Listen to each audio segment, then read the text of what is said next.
такая красота у нас. И это вообще шикардос.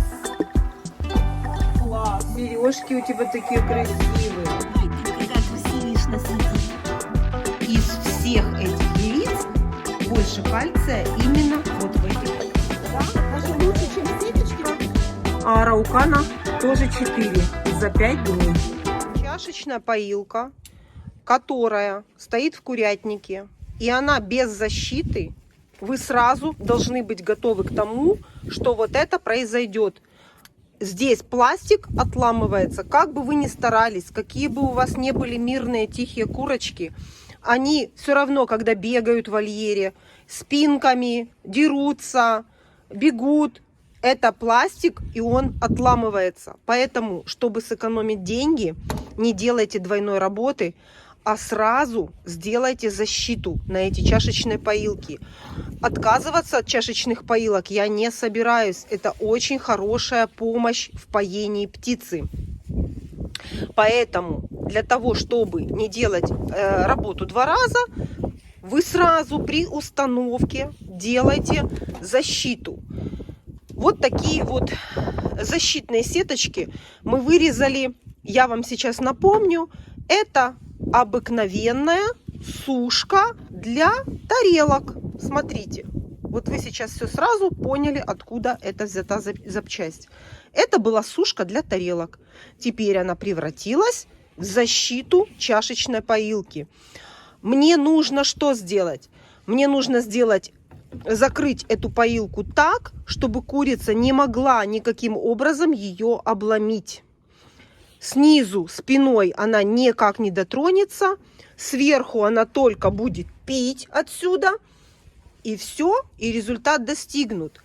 Но мы еще пошли дальше. Мы еще сделали так. Я вам это покажу дальше.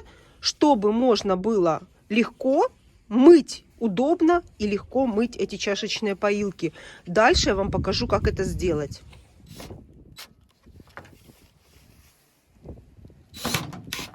Это у нас уже подготовка к следующему сезону. Да, сейчас январь, но мы уже готовимся к следующему сезону. Проблема вся в том, что ломается всего лишь чашечная поилочка. Ее всю вот этот агрегат менять не нужно. Смотрите, тут отламывается чашечная поилка, поэтому нужно из всей этой конструкции поменять только чашечку, а сама вот эта основа, она остается так, как и есть, как она и была. Это сама чашечная поилка состоит из 2 запчастей. Вот которая ломается, мы ее меняем, а основа остается. И уже мы подготовились к следующему сезону. Смотрите, это богатство. Это просто помощник у любого птицевода. Я всем рекомендую. Я теперь у всех курочек поставлю только чашечные поилки. Плюсы чашечных поилок те, что летом мне не нужно будет бегать с этими ведрами, постоянно их мыть от закисания. Всего лишь протереть мочалкой чашечную поилку, приехав 1 раз в неделю. И красота! А вода находится у меня в бочке и подается спокойно курочкам вода. И теперь я вам показываю, что сделано. Значит, вот эта сушка под тарелки мы нашли очень старую, старинную. Это еще не знаю каких годов. И ее одну сушку можно использовать под несколько чашечек. То есть ее можно разрезать на вот такие секции. И у вас уже готовая защита на несколько чашек. В этом варианте еще и можно обслуживать эту чашечную поилку. Спокойно открыть. Сами видите кусочек жести. Прикреплено оно на вот такой саморез. Это отбрасывается. Здесь кусочки, обрезки. Это у меня осталось с установки теплицы. У меня вот такие вот железные были штыри, грунтозацепы на теплице. И вот такие вот у меня остались остаточки. Их разрезали и сделали ямочки, небольшие углубления на саморез. И теперь вот такая получилась откидывающаяся конструкция. Вот так вот вам все показываю в работе, как это все происходит прямо с пылу с жару. И закрепляем. Все. Теперь нам осталось только установить эти чашечные поилки на место. А знаете, кто это поломал? А это поломали арауканы-петухи. И сейчас туда просто осталось установить, подключить бак, налить воды. И красота. И вот осталось только нам установить вот таким образом в курятнике. И теперь эти чашечные поилки будут защищены от поломки. Очень удобно, когда у нас есть вот такие стационарные стойки. И мы эту чашечную поилку поднимаем и опускаем в зависимости от роста птицы. Когда они будут цыплятами, мы опустим ниже. Когда здесь подростки, выше.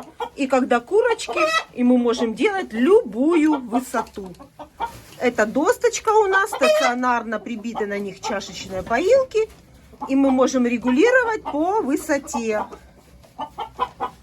Значит, пока у нас нет сильных морозов, и уже эта чашечная поилка проверенная при минус 14-15 на улице, она не замерзает внутри помещений, потому что вот эта клеенка и закрытый лаз все-таки держат там тепло.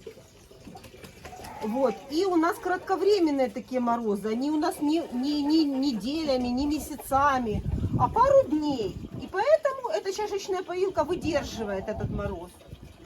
Поэтому я решила еще набрать водички. Пусть она еще поработает. Возможно, в феврале я эту воду солью. Если передадут прогноз погоды, что неделю будет минус 20, я сразу приезжаю и отключаю чашечные поилки. Однозначно. А пока пусть поработают.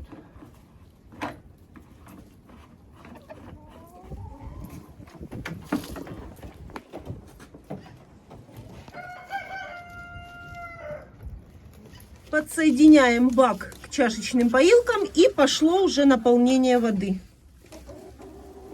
И сейчас мы контролируем подачу воды.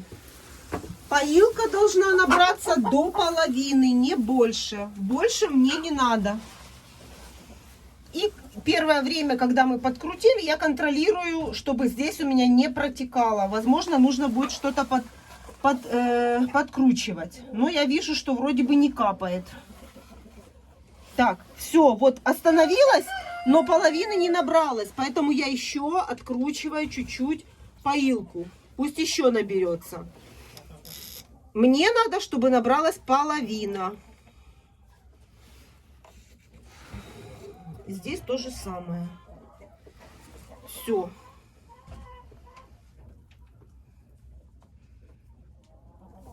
Это так регулируется? Потому что если я отрегулирую так, что будет полная чашечная поилка, это будет сырость. Это будет вот через верх, это капли будут, это все будет сюда литься. Мне этого ни в коем случае нельзя сделать, особенно для зимы. Вот, остановилась. Вот меня устраивает это количество воды здесь. Больше я не буду подкручивать. Все. И точно так же здесь. Здесь все отлично. Количество воды меня устраивает.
бойтесь, не бойтесь.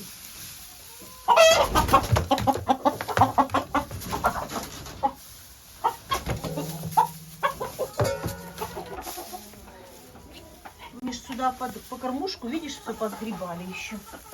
Если вот это подносить сюда. Всё. Еда есть, вода есть. Слышишь, зовет. Зовет курочек. А они за перегородкой. Зато теперь они спокойно кушают, ходят и не боятся петухов. Да, уже никто не сидит на подвесках.